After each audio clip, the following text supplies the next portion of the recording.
Direct selling industry का future क्या है, इस बिजनेस की सच्चाई क्या है, लोग इस बिजनेस के बारे में बताने से क्यों कतराते हैं, लोग इस बिजनेस में काम करना क्यों नहीं चाहते हैं, क्यों डायरेक्ट सेलिंग बिजनेस में इतनी नेगेटिविटी है, क्या है इसकी वजह। डायरेक्ट सेलिंग बिजनेस आने वाले वक्त का सबसे बड़ा बिजनेस है। क्यों? अगर आज आप दूसरी कंट्रीज को देखें, जो कंट्रीज आज डेवलप्ड है, उन सभी कंट्रीज के अंदर डायरेक्ट सेलिंग बिजनेस का बहुत ज्यादा प्रायोरिटीज दी जाती है, क्योंकि डायरेक्ट सेलिंग बिजनेस लोगों का बिजनेस है और जब तक दुनिया में लोग रहेंगे तब तक ये बिजनेस चलता रहेगा, क्योंकि ये बिजनेस लोगों पर डिपेंडेड है। जब तक लोग खाते रहेंगे, नहाते रहेंगे, कपड़ा पहनते रहेंगे, तब तक ये बिजनेस आपका चलता रहेगा। अपने इंडिया में कुछ लोग इसे फंसने फंसाने का काम बोलते हैं और कुछ लोग ये मानते हैं कि जिनके पास करने को कोई काम नहीं होता वे लोग ये काम करते हैं। मैं उन सारे लोगों से सहमत हूँ, क्योंकि उन लोगों के पास अभी तक इस बिजनेस का प्रॉपर नॉलेज नहीं पहुंच पाई है। ये हम लोगों की जिम्मेदारी है कि इतनी पावरफुल और ब्यूटीफुल इंडस्ट्री के बारे में लोगों को समझाएं। दुनिया में कुछ ऐसे भी काम होते हैं जो लोगों को आसानी से समझ में नहीं आते हैं। एक छोटा सा एग्जाम्पल देता हूं। हम लोग दिन भर फेसबुक, व्हाट्सएप और यूट्यूब कितना यूज करते हैं और इसके लिए आपसे एक भी पैसा नहीं लिया जाता है। तो जरा सोचिए उनकी कमाई कैसे होती होगी, जबकि फेसबुक दुनिया के टॉप 10 बिजनेस में आता है कमाई के मामले में। कुछ लोग सोचते हैं अगर फेसबुक जब हमसे पैसा नहीं लेता है तो कमाता कैसे होगा। कुछ लोग सोचते हैं पता नहीं कमाता भी होगा कि नहीं। कुछ लोग कहते हैं जो डाटा हम लोग यूज करते हैं उससे कमाता है। डाटा का पैसा सिम वाले को जाता है, जिसका सिम हम लोग यूज करते हैं, चाहे वो एयरटेल हो या जियो हो। ना तो जानते हैं और ना ही जानना चाहते हैं कि कमाई आखिर कैसे होती है। दोस्तों, सबसे पहले आपके लिए ये जानना जरूरी है कि कोई भी इंडस्ट्री कैसे चलती है और कैसे बनती है।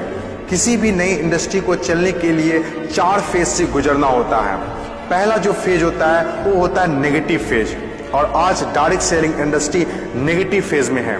ये फेज हर नई इंडस्ट्री को झेलना ही पड़ता है। जब भी मार्केट में नया बिजनेस आता है तो लोग पहले उसे ठीक से समझ नहीं पाते हैं और अनदेखा कर देते हैं। जैसे बैंकिंग सेक्टर के साथ हुआ, इंश्योरेंस सेक्टर के साथ हुआ, टेलीकॉम इंडस्ट्री के साथ हुआ।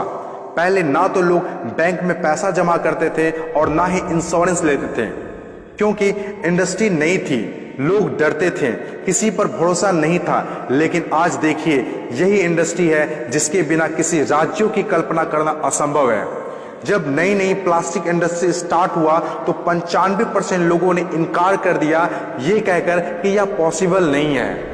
लेकिन उस वक्त भी 5% लोगों को विश्वास था और आज वही 5% लोग दुनिया में आगे हैं। आज हर चीज प्लास्टिक का है, जग हो या बाल्टी, कुर्सी हो या टेबल, खिलौना हो या फ्रेम, यहाँ तक कि डोर भी अब प्लास्टिक के हैं, जो आज से 20 साल पहले किसी ने सोचा भी नहीं था।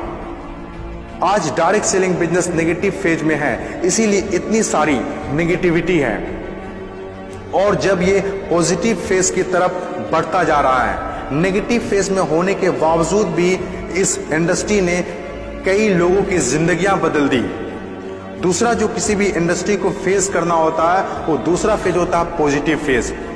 ये वो टाइम होता है जब लोगों का इंडस्ट्री के ऊपर ट्रस्ट बढ़ने लगता है, क्योंकि वे आसपास में रिजल्ट देख रहे होते हैं। और जो लोग उस वक्त डायरेक्ट सेलिंग बिजनेस में दिलचस्पी नहीं दिखा रहे होते हैं, अनदेखा कर रहे होते हैं, वे रिजल्ट देखने के बाद दिलचस्पी लेने लगते हैं और आपका काफिला और बढ़ने लगता है, रिजल्ट और बढ़ने लगता है, दिलचस्पी और भी लोगों में बढ़ने लगती है। जैसे बैंकिंग इंडस्ट्री और इंश्योरेंस इंडस्ट्री के साथ हुआ था। बैंकिंग इंडस्ट्री का वैल्यू तब पता चला होगा लोगों को जब किसी का पैसा घर में सुरक्षित नहीं रहा होगा। इंश्योरेंस के वैल्यू तब लोगों को पता चला होगा जब किसी के एक्सीडेंट होने के बाद उसके घर वाले को पैसा मिला होगा।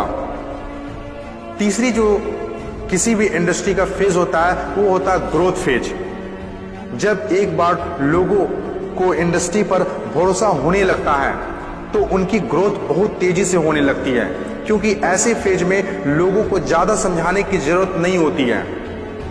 और जब तक कोई कंपनी ग्रोथ फेज में नहीं आती है तब तक लोग उसके साथ जुड़ना पसंद नहीं करते हैं और जैसे कंपनी ग्रोथ फेज में एंटर करती है तो लोग उसके साथ ऑटोमेटिक जुड़ना और काम करना स्टार्ट कर देते हैं। चौथी और आखिरी फेज, हर इंडस्ट्री को इससे गुजरना ही होता है, कंपटीशन फेज। हर एक इंडस्ट्री के अंदर एक वक्त ऐसा आता है जब कंपटीशन बढ़ने लगता है। इंडस्ट्री और कंपनीज की ग्रोथ को देखकर ज्यादातर लोग कंपनी के साथ जुड़ना और काम करना शुरू कर देते हैं। ज्यादातर लोग ज्यादा प्रॉफिट के चक्कर में कंपटीशन होने लगता है, फिर चाहे कोई सेक्टर हो, बैंकिंग सेक्टर हो, टेलीकॉम सेक्टर हो या ऑनलाइन शॉपिंग हो। आज के टाइम पर हर सेक्टर में हाई लेवल कंपटीशन है। ये टाइम हम सब के लिए बेस्ट टाइम है इस इंडस्ट्री को जानने के लिए, समझने के लिए और इसे करने के लिए। According to FICCI, direct selling industry का मार्केट साइज 6000 करोड़ आंका गया है। आज तक जितना हुआ है उसको देखते हुए फिक्की ने डिक्लेयर किया है कि डायरेक्ट सेलिंग बिजनेस 2020 से 25 तक 645 अरब तक की हो जाएगी। आपको इस बात को जानना बहुत जरूरी है कि अमेरिका, ऑस्ट्रेलिया, चीन, जापान, कोरिया और सिंगापुर जैसे बहुत बड़ी बड़ी डेवलप्ड कंट्रीज ने डायरेक्ट सेलिंग बिजनेस को बहुत हद तक अपना लिया है और वहां के सिटीजन भी बहुत जागरूक हैं। बदलाव के बिना तरक्की नहीं की जा सकती है और जो लोग अपने सोचने का तरीका नहीं बदल पाते हैं वे लोग अपनी जिंदगी में कुछ भी नहीं बदल पाते हैं। नोकिया, कोडेक जैसी बड़ी बड़ी कंपनियां चलाने वाले लोग भी अपने सोचने का तरीका नहीं बदल पाए, इसीलिए अपनी शानदार शुरुआत के बाद भी वो वक्त के साथ इतिहास के हिस्सा बन गए। इन तमाम बातों से मैं एक बात बताना चाहता हूँ, बदलाव ही प्रकृति का नियम है। बदलना तो तय है, जो वक्त से पहले बदल गया उनकी जिंदगी बदल गई और जिसे वक्त ने बदल दिया उनकी भी जिंदगी बदल गई। फर्क साफ है, अगर वक्त के साथ बदल गए तो ठीक, वरना वक्त ने बदला तो बहुत तकलीफ होगी।